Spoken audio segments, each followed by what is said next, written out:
Why would we do that? That's a good question. Oh, now that we go live, everyone gets quiet. I see how it is. I see how it is. Lots of banter. Then he clicks the live button that says you're being recorded and anything you say can and will be used against you in the court of memes. And everyone gets quiet. We can't say that on the internet. Our main instigator dropped. Like, where'd he go? Jay. So Jay was talking about, did he say Rolio? Like Rolos, like the caramel things that are really yummy? Like Rolio. Yeah. I wrote it down. I was wondering if that thing works on like the lower legs because it's like mine get all like. I don't think your leg would fit through it unless you have really thin legs. I didn't know how adjustable it was, so it was just. So I feel like So it's the Rolio button. It's a window into a green screen. This thing. I'm scared. I like a green screen. It's a portal opener. It's a portal opener to the green screen. But anyway, you just basically jam your arm through it, and it massages your arms. So if your arms are all messed up from typing like mine, it helps. Jay, you were talking about somebody coming over and making you cry. Oh my God! And we are live. I don't think that's going to work, Kelly. Oh my God! Nice Kelly. try, though. We almost got them unrecorded. I was saying that if you have really bad tendonitis in your arms, having someone do massage on it helps. But this isn't the kind of massage that makes you feel relaxed. This is the kind of massage where they are like breaking up adhesions and otherwise, making you feel better tomorrow. Today it hurts. Tomorrow, I feel like I have new arms until, a week later when I feel like I need new arms again. Yeah, but I've been there with things like that and dry needling. Like dry needling is like the worst pain you will ever experience. You will hate them and you will see them again next week. You're like, I hate you. I'll see you next week. Exactly. And the reason it was dry needling? Oh yeah. What is that, like acupuncture? I think acupuncture, but a little bit more precise and like in depth. For it's basically like you have a needle that goes in and makes that muscle inside like twitch or move how it needs to, and you're like, this hurts so much. This hurts so much. Oh wow! So it's like acupuncture, but not pseudoscience. Then the effects start like coming in. You're like, okay, I hated that, but this was amazing, and can I please do this again next week? So, friends, we're talking about this because as security defenders, we are tired and worn out. So we're talking about ways to make ourselves feel better. Yeah, that's why we do audio podcasts and not text podcasts. Nice. You don't have to type anything. Let your wrists rest for the next hour, people. Just listen in. It's all good. Hey, do we get the finger? We didn't do it yet. Are we get ready the finger for this? a lot in our Discord. No, I'm just kidding. People are really nice. We don't get the finger very much. Sometimes. No, not really. Sometimes. So we've got some hot topics today. You ready, Corey? Yeah, take her away. All right. Sit back, relax, and stretch your wrists during the finger. Oh, I have to hit the button. I can't. I have to use my finger. Ryan, you're exempt from the wrist stretching exercise.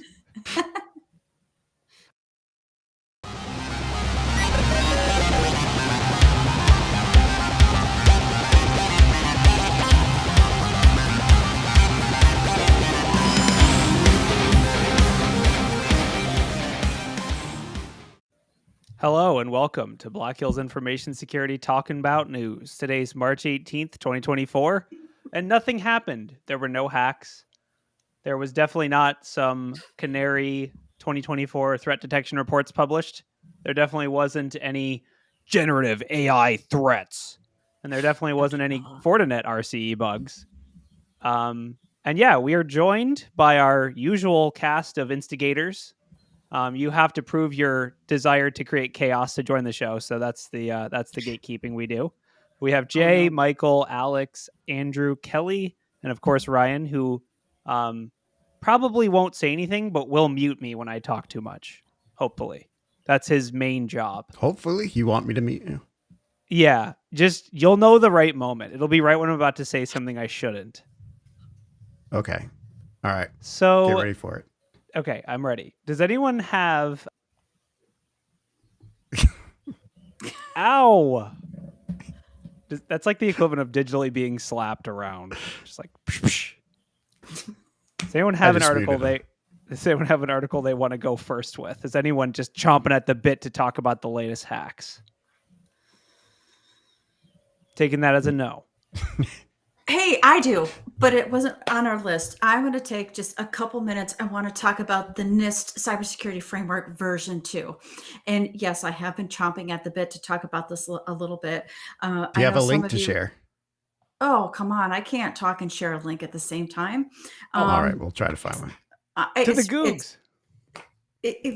Exactly. So many of you know that the NIST Cybersecurity Framework was updated from version 1 to version 2. It was released approximately 3 weeks ago.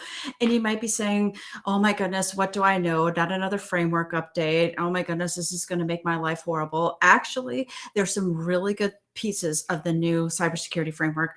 The big one is we used to have the 5 functions, protect, detect, recover, respond. And of course, I don't remember them all now that I'm on camera and in front of a microphone. But most importantly, what they've done is they've added a govern function. Now, the CSF previously mentioned governance a little bit, but it was buried in some of the controls and subcontrols. So they've actually brought it into focus and saying, listen, for us to have good cybersecurity lifecycle, we've got to look at govern and governance as a main function. And the other big update, and I know we don't want to spend the whole newscast talking about this, but the other big update with the NIST CSF was a focus on supply chain cyber risk management. They've added that as another category. And a couple supplemental guides that people have added, or NIST has added to the CSF. If you want to get started with the CSF, let's say you're a small, medium-sized business and you haven't done any sort of framework work, or you're kind of new to all of this, they've got getting started guides, how to get started with the CSF. They've got a guide that specifically focuses on the supply chain cyber risks topic that I just mentioned. So one of the things that NIST heard from the community was, we need more resources. We need more instruction on how best to use this, even if we're a large enterprise or a small, medium-sized business. So if you haven't had a chance to go and check out CSF version 2, there's something to be celebrated there. Well, thanks. That was like very well explained. I feel like I don't have many reactions except for just, it's fun to see how the other half lives, like the actual people who are responsible for real security policies and things. I'm just over here like breaking stuff and being like, there's problems over there, watch out. And, obviously that has to turn into real policies and real, audits and things that are the other half of cybersecurity, which might be seen as less, sexy or whatever, but I think is equally as important for sure to be like, I think a lot of people in the chat were reacting as well and just saying, we love NIST, which is not a sentence I thought I was going to read ever, but people said NIST is my jam. They say that in their sleep. I mean, people are into NIST, so I'm glad that there's a new version. I mean, NIST is great. They just tend to move a little slow sometimes, I think, for our desired pace. By the way, Kelly, the only phase out of the 5 that you missed was identify. And I think we all forget that because we are so familiar with what the risks are constantly. Like what I wonder about the CSF 2 is how much of these additions were driven by the most recent set of executive orders versus just like they had been thinking this was a good idea to include for a long time. That's a great question, Andrew. Are there specific executive orders you're thinking about, like the AI one? So we have the general like EO for just like cybersecurity. There's also the specific EO on SBOMs, which I could see having driven probably a lot of this conversation around supply chain. There's 2 for supply chain, if memory serves. One is specifically targeted at SBOMs. The other is more generic supply chain. So, Andrew, for those of us who might be new to our conversation, can you explain SBOMs? That it's not. It's when a cat, when you go, pss, pss, pss, pss, pss. That's an SBOM. Yeah, I actually I hate this acronym because people just drop it, left and right, and it pops up like all over our space as like the buzzword of today. But SBOMs, it's short for software bill of materials, and really what that means is just being able to generate a manifest of all the things that went into building that piece of software so that if there was like a single component that we identified as part of a supply chain compromise, you could immediately, as an engineer, as a security team, you could know if that was present across, potentially thousands of repositories inside of your organization just by parsing these manifests. And it is a standard. So tools like Cyclone DX will generate these for you. There's a number of vendor tools out there that'll do it. But it's the new hot thing everybody's on. The supply chain thing has been kind of revised, or I guess brought back from the dead. I feel like everyone was talking about it a ton during the whole Log4j thing, and then it kind of died out, and now we're back. Yeah. We're here. So it's probably important. Makes sense. Well, I mean, it hit national, it hit national, it hit national standards. But I remember, the White House chose that as one of the as one of their big pushes when they did Biden's cybersecurity executive strategy orders. for the US. Yeah, that's what Andrew was mentioning. There's a couple of those. Yeah, I mean, it's definitely the executive orders. It's weird to say that, the government's all up in our security and it's having good effects, but I think that's where we're at, shockingly. Speaking of, I guess, let's talk about, apparently, for those with slow internet, the FCC is finally here for you. And they've decided that 25 megabits per second down and 3 megabits per second up is below the minimum threshold for broadband speeds. This is kind of a fun little... we're talking about the theme of the government being a little bit slow to adapt. Up until basically now, those speeds I mentioned, 25 down, 3 up, counted as broadband, and now they don't. So I guess, does anyone know, does this mean that DSL is out, right? DSL is no longer broadband. Isn't that those speeds are exact speeds of DSL max, right?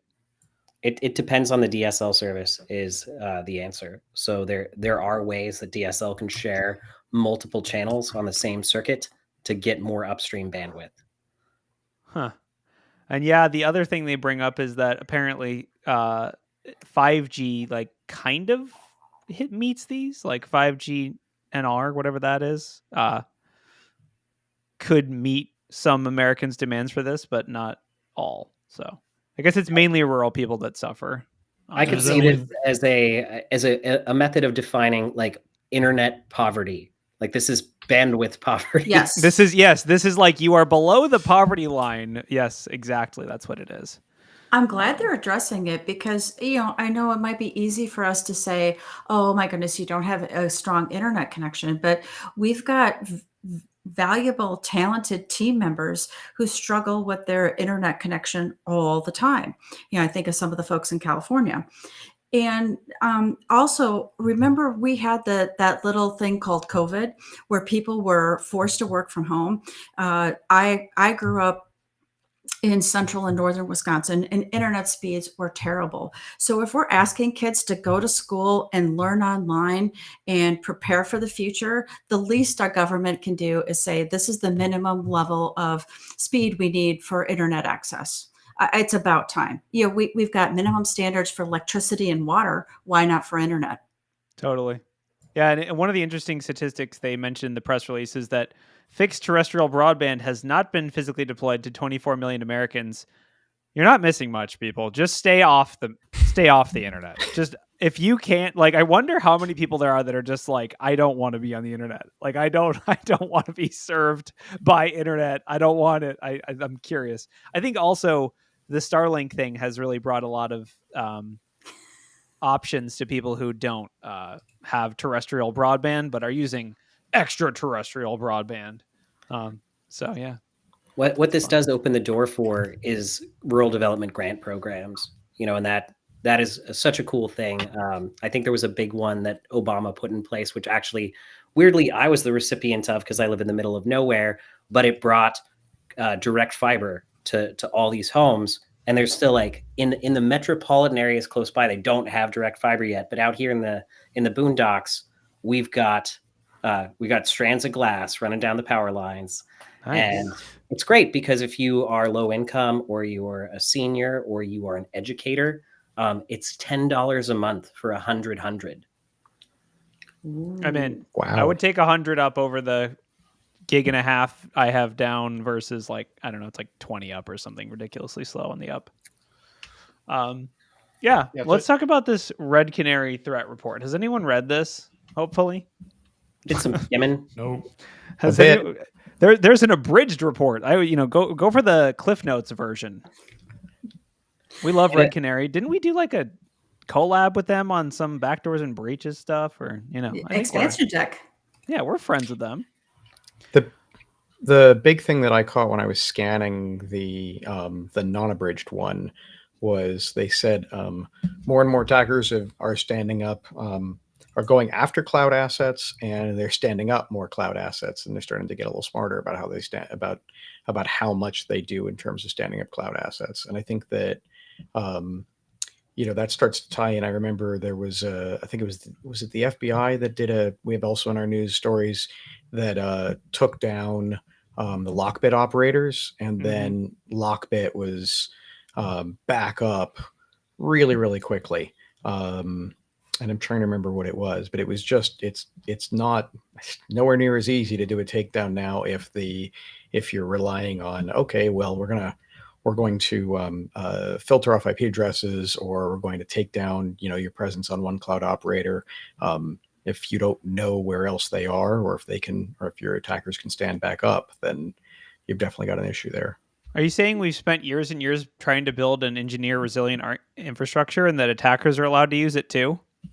I think so. It's yeah. It's fun how that works. I love it.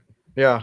Well, I don't love it, but it is funny how it works. Tools are tools, and they can be used by good and evil. That's kind of the theme of the show, right? But yeah, I mean, I would say one of the interesting things they also talk about is the attribution thing, which was personally very confusing for me. They mention a specific example of some people, like with the MGM hack specifically, some people attributed it to Scattered Spider, others attributed it to Black Cat or LV. Like, it is confusing for me as someone who's going to my customers and saying this attack is attributed to, and then I have to insert like 5 randomly generated strings that don't make any sense. It's just kind of an interesting challenge, I guess, and I guess hopefully we see a move in the right direction on that. It's tough, false flagging and all the other stuff in the mix, but it's interesting, particularly with ransomware, because of the affiliate thing, where you have multiple groups who are working with other subgroups, and they're selling their services to other groups, and they use LV, but they're actually just buying that license. It would almost be like attributing a pen test to Cobalt Strike or something. It's like it gets very confusing. But I think it's a good report. Probably worth a more in-depth read for those defenders out there. Too bad Wade's not here. I'm sure he'd have some nice hot takes for us. But there is also a mention of Steelers, which is my activation code. So I was looking at the Steelers, and the thing that's standing out to me is just they list the file names for a single hash during the campaign, and like one of them was, where in the world is Carmen Sandiego Deluxe.exe? I'm like, I remember playing that game as a kid.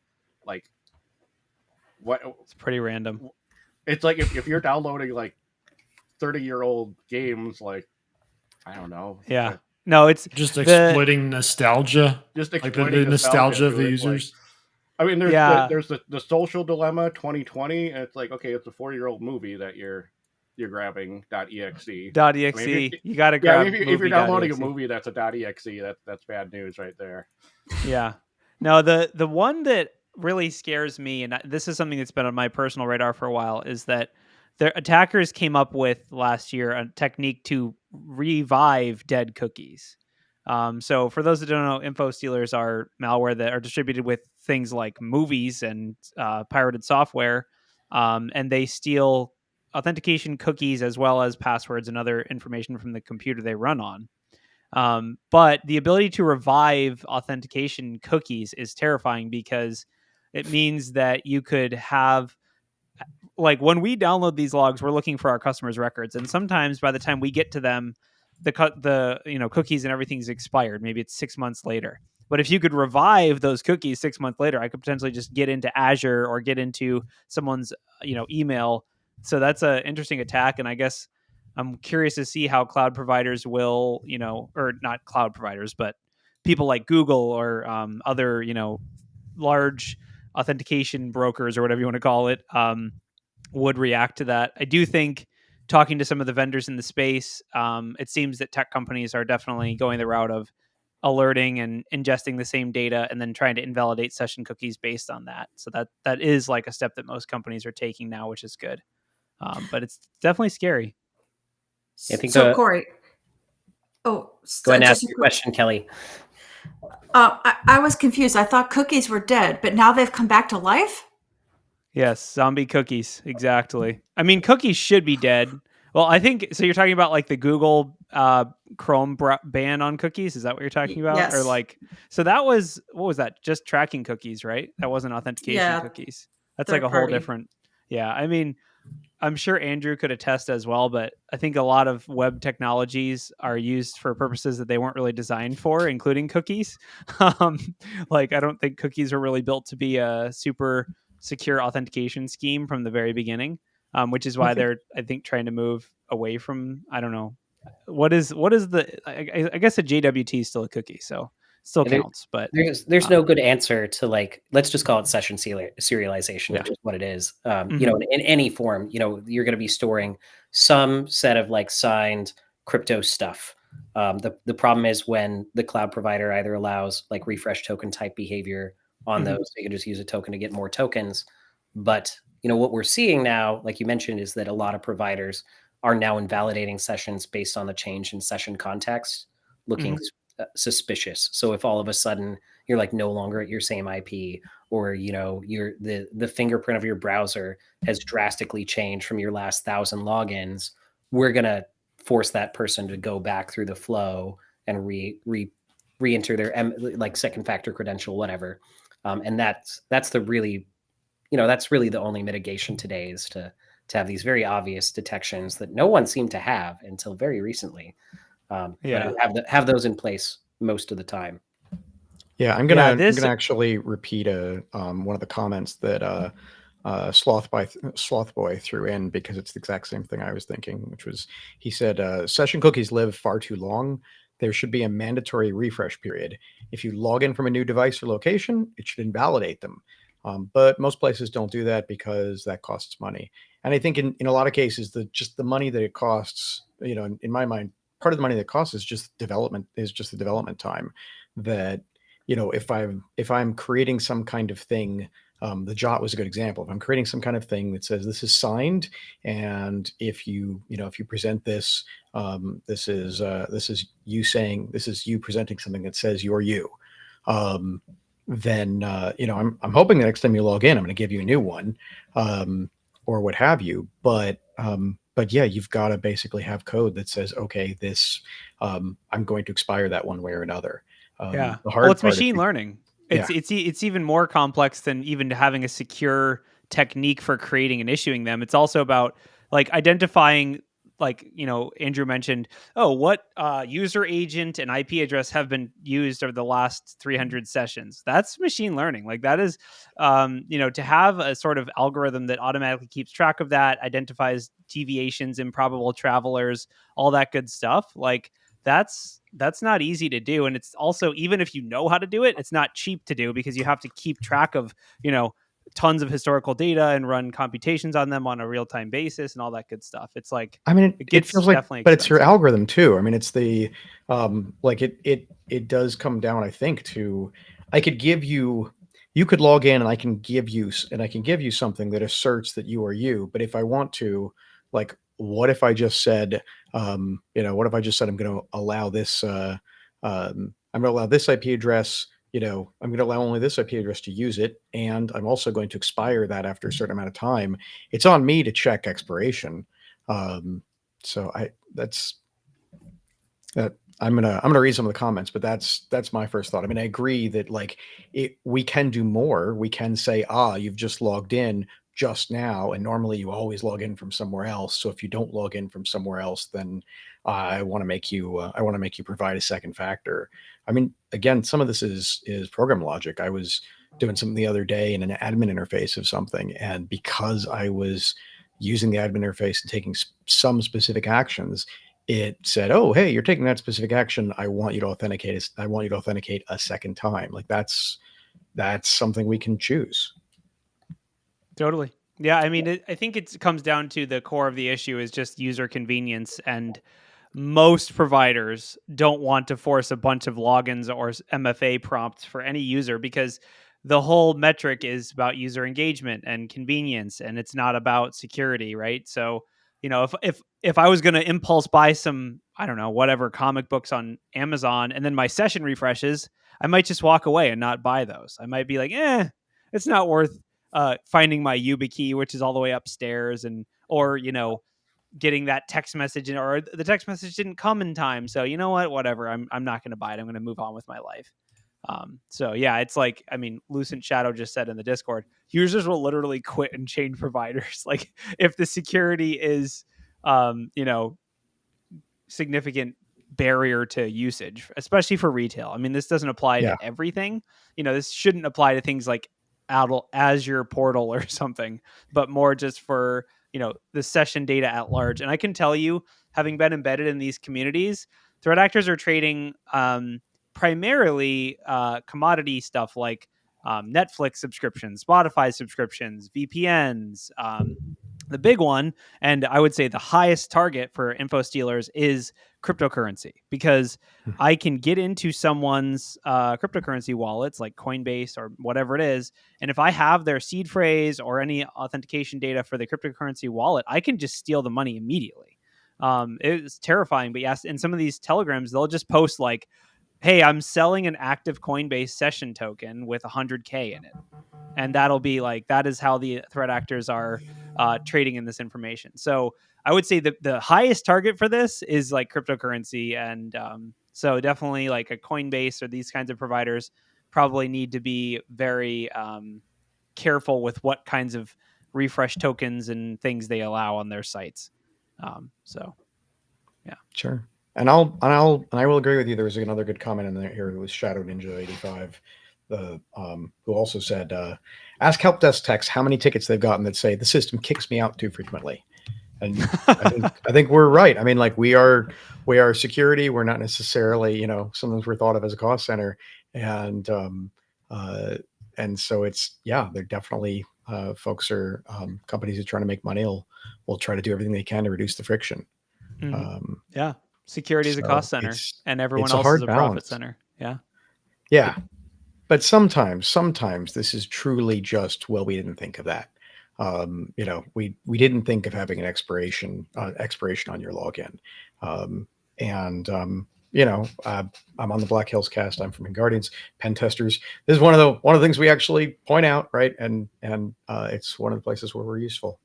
So it's kind of great. So Jay, I'm going to piggyback on what you just said. So one of the things I talk about is expiring user accounts, and companies will look at me completely shocked, like, what, expire user accounts? And I say, okay, well, explain to me then how you're, well, this is a little subset, but explain to me how you're managing your exceptions. This person is temporarily in this role. They've got elevated privileges. And I push back and I say, why can't you set an expiration date on all your user accounts just as a point of reference to do a quick role-based audit, or to see what group they're in, what permissions they have? And some companies will actually use it as a tool or a technique to encourage people to finish up their security awareness training. So I know I'm not popular when I suggest that, but it's certainly worth the conversation. I agree. Yeah, totally. I mean, passwords and all that stuff is another big thing. Like in one instance, we actually saw a credential that was disclosed in a stealer malware over 2 years ago, and we were able to log into that employee's account with that same password because it was never expired. So 2 years? 2 years, because, well, NIST says you don't have to expire passwords. Remember? Don't forget. So yeah, NIST says don't bother expiring passwords unless there's a security incident. They didn't identify the security incident that had led to this person's credential disclosure, because it was an info stealer that ran when they executed, CarmenSandiego.exe on their personal computer.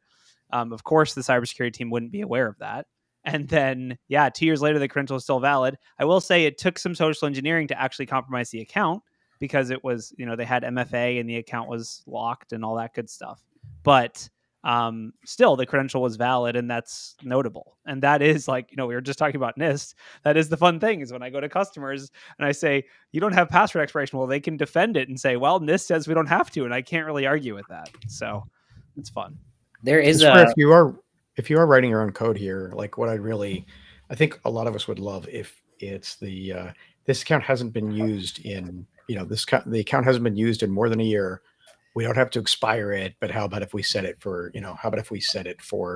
whatever we set, invalidate all login tokens and set it for, you must log in with 2FA next time you're logging in or MFA next time you're logging in instead of just password. Like just because sometimes those accounts, like every now and then you're talking to someone where there's a breach, and there was a breach and the actor's first step was to use an account, and the account hadn't been used in years. Like that person's long gone from the org or whatever. And there are absolutely controls to do that. Yeah.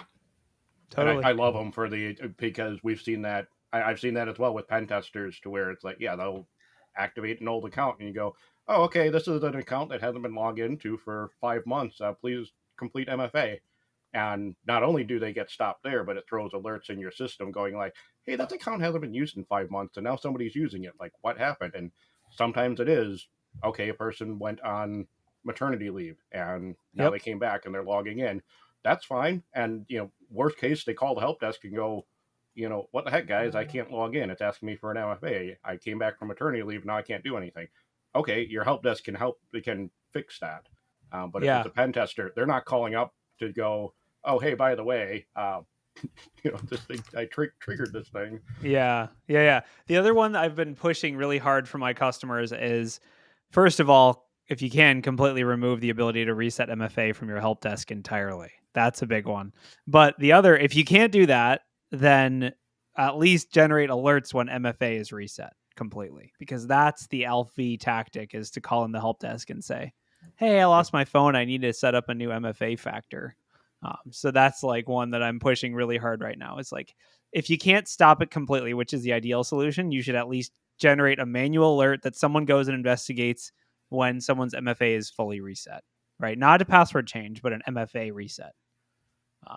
So there were some good comments in the chat here as we've been kind of riffing on this. One of them that I want to just call out as like a final thought maybe on this is that single sign-on is really easy. Single sign-out is damn near impossible when you talk about auto expiry and like just getting rid of all those tokens across the hundreds of relying parties that you potentially have out there as a company. That's a really actually hard thing to do.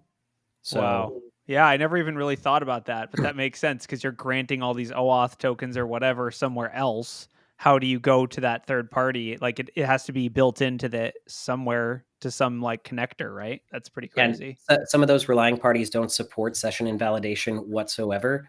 And they all have their own concept of how long a session should live. I actually worked on a tool at Mozilla for a couple years that was like the employee offboarding tool, like whatever you want to call it, which was designed so that when you did offboard somebody, they got signed out from every single system that they were connected to in minutes of that offboarding, and it actually almost couldn't be done because not everybody supports has even an API to invalidate the session. I mean, it makes sense, but in this world of layoffs, I can't wait to talk about the news stories of people who got fired and then had sessions for like 2 months and all the evil things they did during that time. Because and on the pen testing side too, one of the weirdly successful post-ex tools that we've had in the last couple or few months has been a browser add-on that just auto refreshes the page every 5 minutes. That's a post-exploitation tool, because if we found with some Okta configurations, if you just keep refreshing, that refresh token life can just be, the refresh token can be infinite.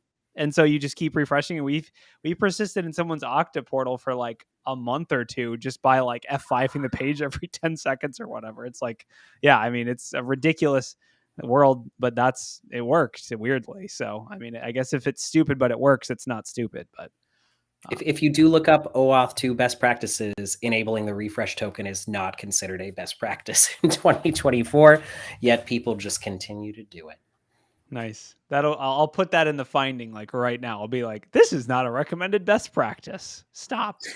Stop doing Speaking this. of advice that everyone should already have, did anyone see the NSA release their top 10 cloud security mitigation strategies? And No, but no, I'm so I have excited. a couple hot takes on this. One of which is like, when did the NSA start making clickbait? Okay, is this 10 even things real? you want to know. Is this even real? No, this is real.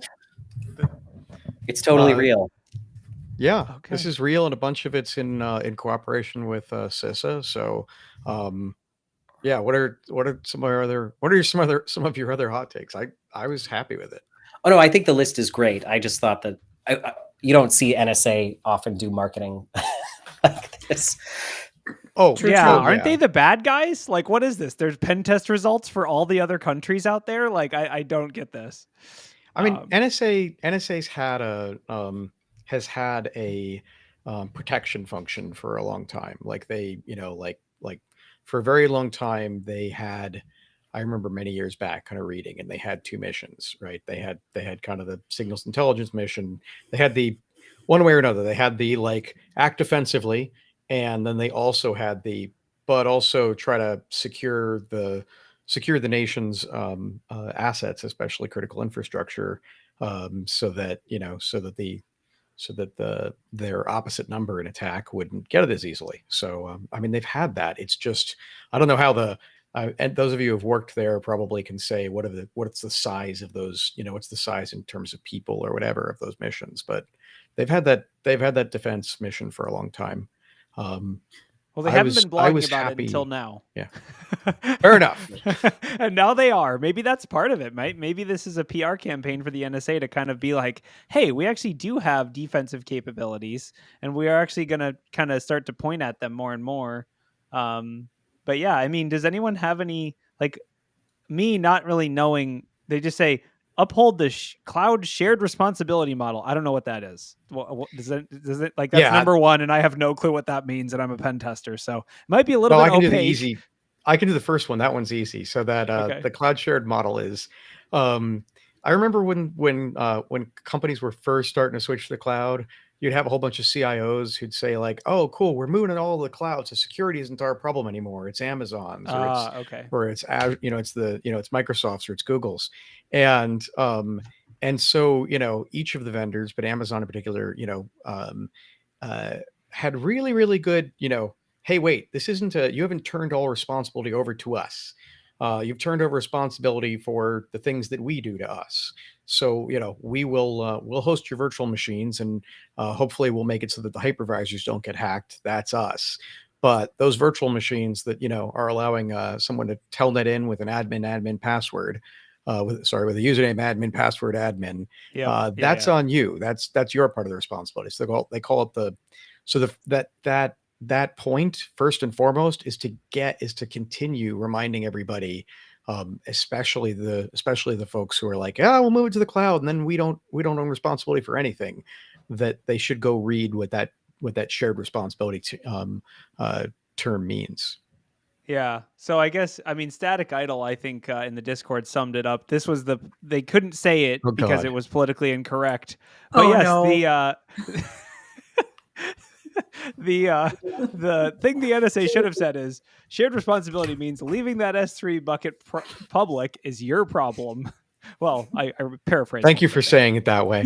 I paraphrase it a little bit. No. For the visual viewers, or for the video viewers, you can see the full version of the comment. But yeah, basically, let's go with the onus is on you. Yeah, the onus is on you. It's your problem. It just because you have Amazon S3 doesn't mean it's secure by default. And I will say that it is, as someone who does that a lot, it takes a lot of check boxes to get to the point of a public S3 bucket these days. And that's I think there were even like news stories recently that we went through where they had something misconfigured in their S3 bucket to where it was wide open. And it's like, well, okay, so the shared responsibility is like, pay attention to like these bright red banners that are going, hey, by the way, you have this misconfigured. Right. Yeah, totally. Good stuff. I mean, and the hard part is if you're creating the bucket, if you're creating the bucket with a web interface, they get a lot of chances to say, what are you thinking? Don't do this. Right. But Yeah. but for everyone creating the bucket with Terraform or creating the bucket with CLI or API commands, yes, you'll have to add an extra flag that says this, but we don't get there isn't the same opportunity to say, or what are you, nuts?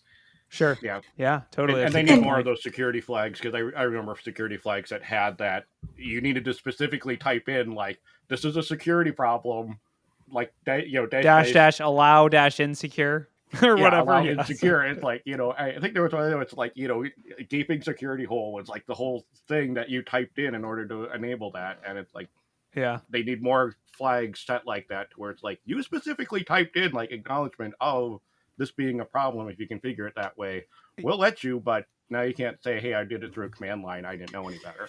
Totally. Like, For what those did you that don't type? know, my favorite example of this is in Google Chrome. If you get that pesky SSL error and you just type in "this is unsafe" in all lowercase, it'll just bypass the SSL error. Like, Yep. it's like a great example of that. It's like, yeah, I said it was unsafe. Just let me. I trust me. I know what I'm doing. I was there when the code was written. It's okay. Hey, But I wanna so go love back- that they make you type that. Oh, sorry, Kelly. Yeah. Oh, totally. no, go ahead, Jay. I was just going to continue on what you were saying. There might be a misconception for organizations that have gone to the cloud, maybe early adopters or late adopters. You were talking about what responsibility is the customer versus the cloud providers. I think sometimes, believe it or not, organizations confuse cloud service providers with their cyber insurance providers. I know you might be, inserting an eye roll here, but people engage with cybersecurity or cyber insurance providers because they want to transfer risk. You cannot transfer your risk to the cloud provider. You might be able to transfer some maintenance and some administrative tasks and maybe some overhead, but you don't transfer risk necessarily. I thought the government said as long as you have FireEye, you're technically never responsible for any hacks. Is that not true? Is that like the Arrested Development version of you can't arrest a husband and wife for the same crime? So this is a good list. This top 10 list. It's really basic stuff, and I think the thing that scares me about this list is I wonder if these recommendations are reflective of environments that CISA or the NSA has studied, and this is telling us this is how actually far behind the curve we are, Yes. and just generally in terms of implementing what we've considered for 5+ years as basic hygiene in cloud provider environments. Yeah, I mean, I read this as please stop asking us to help your cloud provider figure out why you got breached like it was your fault. It's on you. Stop blaming the cloud provider. It's your fault. You can't. Point number 5 is secure data in the cloud. That is point number 5. Just says secure data in the cloud. Yeah. Well, that encryption checkbox just said it was optional, so it's fine. Transparent encryption or customer managed encryption. Mm-hmm. Yeah, fun. I mean, I think part of this though. So I mean, I was impressed that some things, there were a lot of basics in here, but there were places where it's like, oh, it's a really good point. Like they brought up that you can be using the cloud provider's KMS. Key management system for managing different kinds of secrets, data that you're gonna push in, you're gonna push into your workloads, to your programs. But they brought up two things that were one that was, well, no, they were both kind of subtle. One was, hey, when you're using KMS, you can, a lot of cloud providers, you can pay for a dedicated KMS, so that some of the attacks against KMS that are going to be, they're going to be lateral, don't get you. That was something, that was honestly something I hadn't thought about before. The other one they brought up that was, again, this kind of subtle, it's not as simple as just keep your buckets from being public, was, hey, wait, when you're using the KMS system, and you tell this to delete a key, to delete some secret, recognize, you may not realize that deletion means, the deletion on a cloud provider of lots of things means, okay, we will make it unavailable right now, but you can undelete it for 30 days. And if something's in there as an undeletable, as a recoverable secret for 30 days, and as a customer, your belief is that no, when I delete it, it's gone, so I don't have to worry. You've got a problem. And I think that some of this advice, I don't know, the mission of saying do all these things is always hard. Because you have the really, really basics that are simple as make your buckets not public. But then you've got buried in here some other subtlety, or some things that even more mature or experienced organizations be like, oh wow, hadn't thought about that. Okay, side channel attacks on key management. Okay. Yeah, I would agree with the crypto stuff. In fact, I would say in cloud provider environments that I've audited professionally, KMS and managed HSMs are probably one of the most underutilized things from a security perspective, and often the most misconfigured, because like crypto was a specialty prior, but like crypto on cloud is an additional specialty.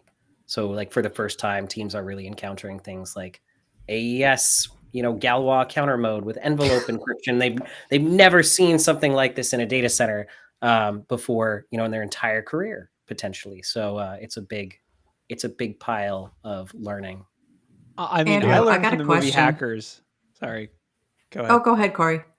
I was just going to say, I learned from the movie Hackers that you should always keep your sensitive files in the garbage files, then they will never look. So anyway, sorry. Or in the vent, you put them on floppy disk and you push them behind. That the can vent work in your too. bedroom. That can Yeah, work no one too. will It's ever in the find it place there. you put that thing that one time. Anyway, Yeah. Is that like the people who actually put folders in their deleted items in Outlook because that's what their file system? yeah, it's like that, but from a movie in the 90s that is still relevant today somehow, even though it's ridiculous. Anyway, what were you going to say that was probably much more valuable than that, Kelly? Oh no, I something Andrew said caught my ear once again. He said when he professionally assesses cloud networks, I'm kind of shocked. Andrew, have you ever unprofessionally evaluated a cloud network?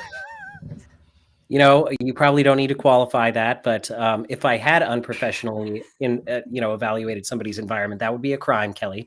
And this is a no felonies podcast. Wait. I'm sure you've done like me. You've done a cloud CTF, right? And in that case, it's we aren't acting that professionally. Any job you can do while, yeah. He doesn't work for the NSA at this time, so he can't comment. So I thought the other thing I got out of this though was Kelly. I thought like the huge challenge in my mind with cloud at times is it's just so easy to stand up all kinds of resources.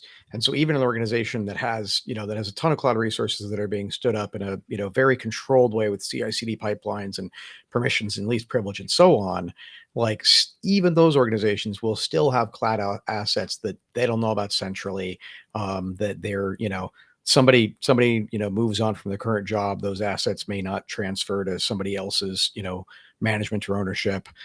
Things aren't deleted or what have you. Like Kelly, what do we, is there advice you give for governance for, more specific to cloud? That's a really good question, Jay. And the answer is it's tough. CIS did come out with a cloud guidance document a few years ago on how to implement and keep an eye on the CIS controls in the cloud. But I haven't seen any governance framework and that specifically says, how do we address this additional workload, these additional identities, these additional accounts? I think it just comes down to the hard discipline that GRC and audit folks have to do, just like server admins and technologists have to do. I know I didn't really answer your question. No, I thought that was good. I think it's hard. Yeah, allow me to. So you know what I'm going to do now? Since we're in the last 10 minutes of the podcast-ish, and so I'm just going to take this boat and just steer it straight into the weeds.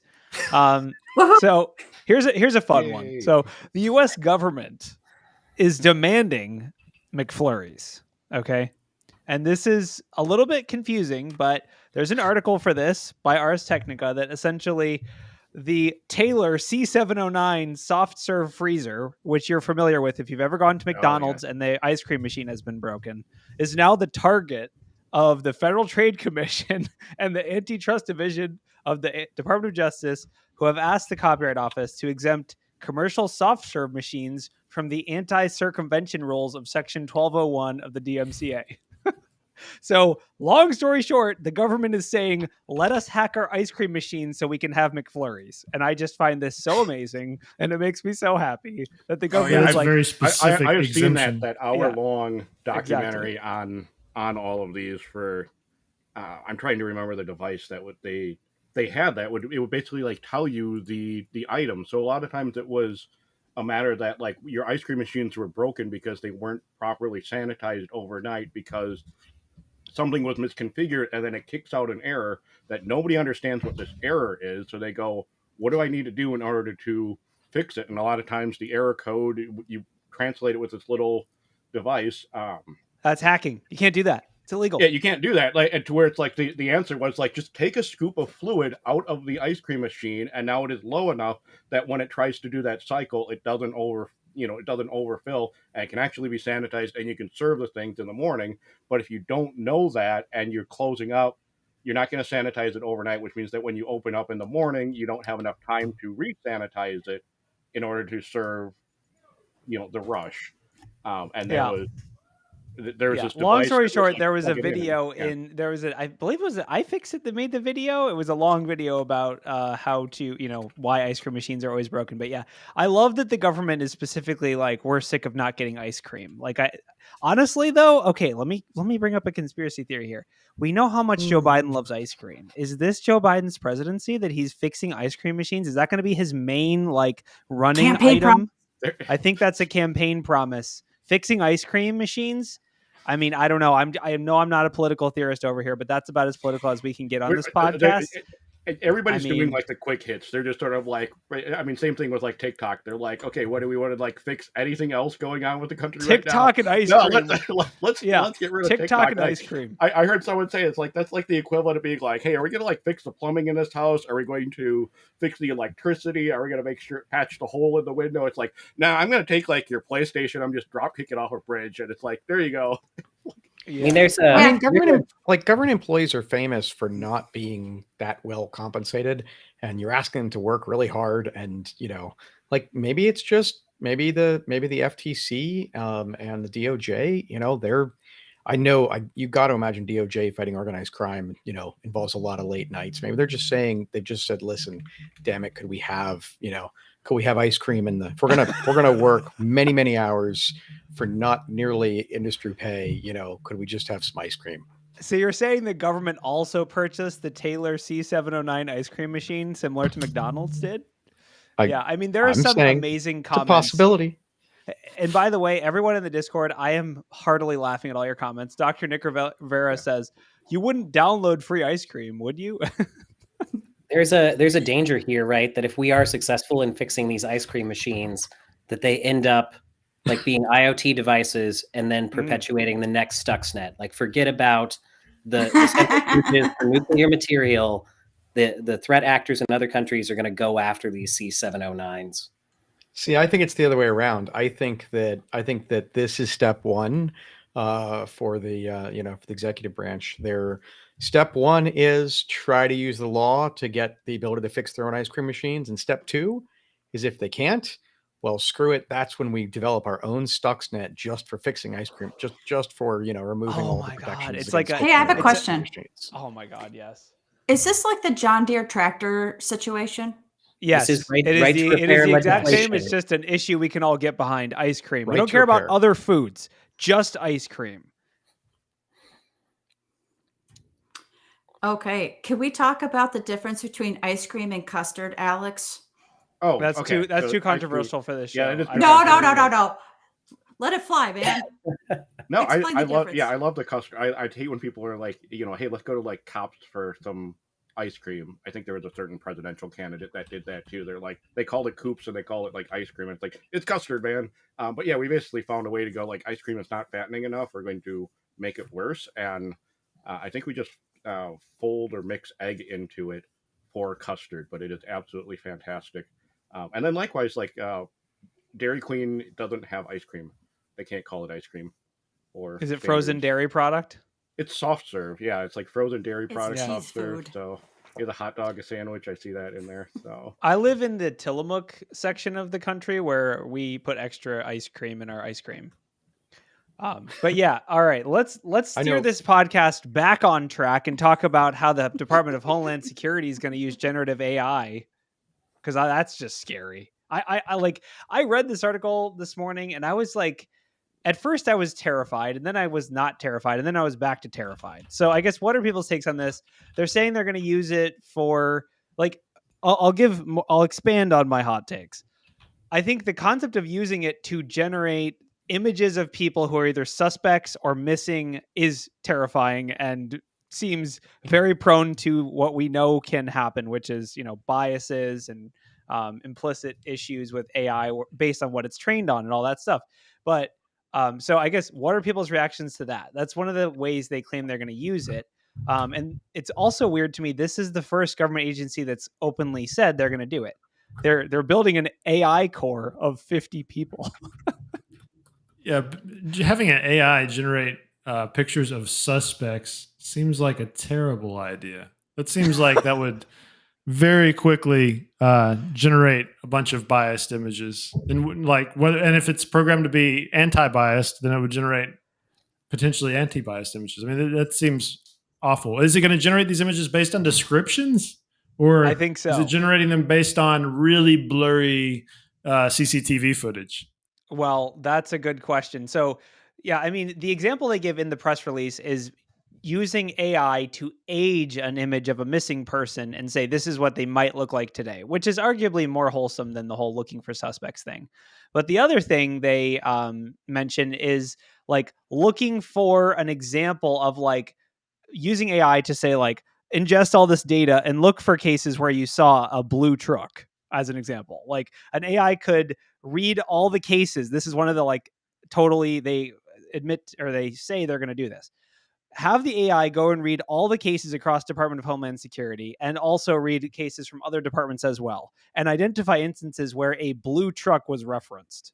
Like, that's like an example use case. It just, yeah, I mean, I guess I'm always cynical about this kind of stuff, because I've, just imagining, like, we found you 2.5 million cases where a blue truck is, I'm imagining, like, I'm in ChatGPT and I'm a DHS cyber core member, and I'm just coming up with prompts, like, to get the AI to justify what I'm already trying to do.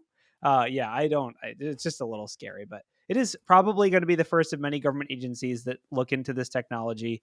I do think using it to analyze a large corpus of data is interesting, but also potentially prone to some issues. yeah, I think- really seen that concerned already. about this in so many ways. It's I'm concerned, definitely, absolutely, definitely, there will be plenty of bias. There'll be plenty of bias because we deal with that already with with watching the news and so on. But beyond that, also, like, we're used to, like, any of us who are using ChatGPT or what have you, we're used to the idea that they call it the large language model will hallucinate and in essence give you completely nonsensical answers. Yes. And at least you can spot those as nonsensical. But that kind of error, like that kind of error, the false positive is kind of easy to see. The false negative, where because of it, I don't know, whatever the way it's weighting things or so on, you don't see the less probable, but actually, I don't know. The suspect part is the hardest. Is the one that I think I'm most concerned about. And I guess maybe I'm just feeling old, but why can't in terms of giving you an aged picture of someone, of someone that's been kidnapped or what have you? Why don't we? Can't artists do that? Like, do we really need to? Do we need to do this? Do we need to do this with AI? Well, I think that's a great example of a good use of AI to generate, like, a composite of 20 images of aged versions of someone in, like, Correct. 30 seconds. That would take an artist a day or two. Like, it's a massive saving resources for victims or for people that are not under suspicion for something. I think Michael's example of using it for, I think it is bad to use it for suspects or people like, we're looking for this guy. And it's like, well, this just is like the average training input that the AI got. Can you imagine just being a DHS person sitting down at your keyboard and saying, generate me 20 composite images of a white male 5 to 6 feet tall who drives a blue truck? Like it's gonna be it's gonna be the most generic suspect even ever. more so Before than it that. scrolls. Like not even necessarily just the AI coming up with suspects, but evidence. The AI like putting together a case. It pulls together data from multiple sources. How are we going to prove whatever the AI puts together? It puts something together that looks logical.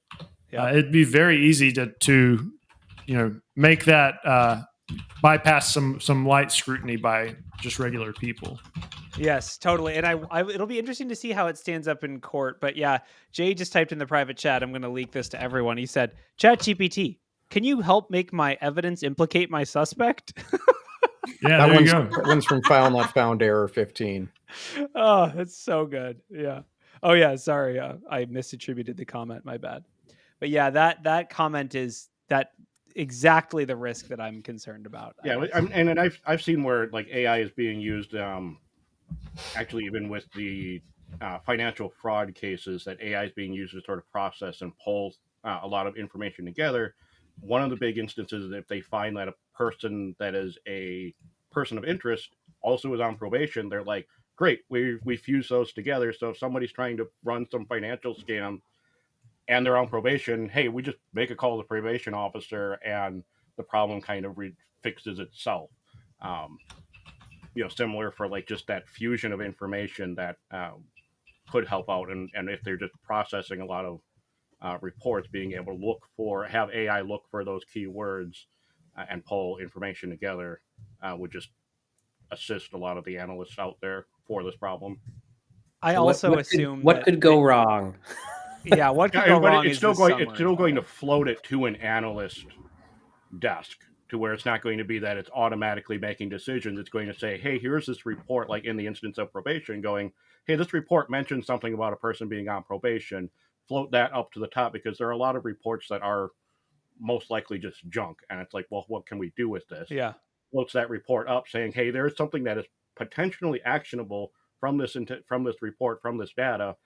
Then the intelligence that has like the analyst that has like 30 reports to go through in a day can then pick the one that has actionable stuff. Maybe they look at it and go, okay, no, this is inaccurate. They aren't actually on probation. I'm not making phone calls to probation officers automatically.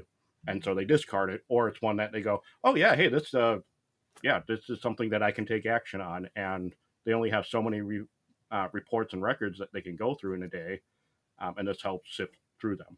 Yeah, no, as long as you still have that human element there, and not like, I would absolutely fear like ChatGPT being like, oh, I'm just going to like make an automated phone call to a probation officer and start causing problems. Like, no, you still need some of that human at the wheel. How far away do we think that we are from something like that generating a request for a warrant? And then on the other side of that is also a bot that's evaluating whether or not we should wake up a judge for that warrant. I mean, it could be 10 years, 15 years, 20 years, but we're definitely going to get there. Yeah. Oh God. And then how long until the robots come and kick your door in? That's another 30 years. Let's not go all the way back to swatting. Oh no. Like a month ago. Yeah. Generate a transcript of a call that's likely to generate a SWAT team at my house. Thanks, ChatGPT. But yeah, the funniest thing I think on this is like the concept of like in court, the prompts used to like becoming part of the court case, where it's like there's some like there's a dispute about the suspect, and then like the prompts that the agent entered into the AI will probably become part of the like bargaining chips of being like, imagine a prompt where the agent sits down and says, generate an image of this person, and it's like their cousin or something, and they like use that as the input data, or I don't know, just like crazy. Like, I'm assuming the people making these AI chats are probably not imagining what the implications of the transcripts of the chats. I just can't wait to see how that ends up in court. Of like, I mean, is please this make it going to become the next breathalyzer source code problem? probably. Like if this tool is used to charge me with a crime, then I should get to see the source of the thing. Yeah. Oh man. All right. Well, does anyone have a nice pick me up for the end of the show, or are we just going to end on a Skynet self-aware judge wakes you up in the middle of the night with a robot, terrible dystopian vision for the world? I should have we should ended have with the ended on ice it. cream machines. We should have ended on ice cream machines. Yeah. Or you have, like, Yeah. the Fed seized a bunch of money from tech support scams, so it's like, hey, that's a good one. that's a good ender. Going like, hey, it's all that money getting scammed out of your grandparents there, they've managed to get some of that back. Whether your grandparents will see it or not, unknown. Alex, I'm Yeah. glad you brought that up, because we need to know that the good guys do win every now and then. Yeah, the good guys do win every now and then, and that's absolutely something to celebrate. True. Yeah. I mean, patch your Fortinets and patch your JetBrains. Just throw that out there as a last little random tip. And what about Tip ice of the cream week. machines? Soon you'll be able to patch your ice cream machines with a firmware that's called doesn'tbreak.exe that you definitely didn't download from a website that's super legit. All right, Ryan. I say, I'll say give us some ice cream. Oh no, last. I was comment. just going to say in the Lockbit story, the one positive was, if Lockbit did resume operations after their takedown, the fact that they were taken down for 7 days probably made things a little nicer for 7 days, and maybe they came back smaller. So we'll see. True There are that. some wins. Every little bit helps. We only have to win. They have to win every time. We only have to win once, right? All right. Close it out. Kill it with fire. Have a good week, everyone.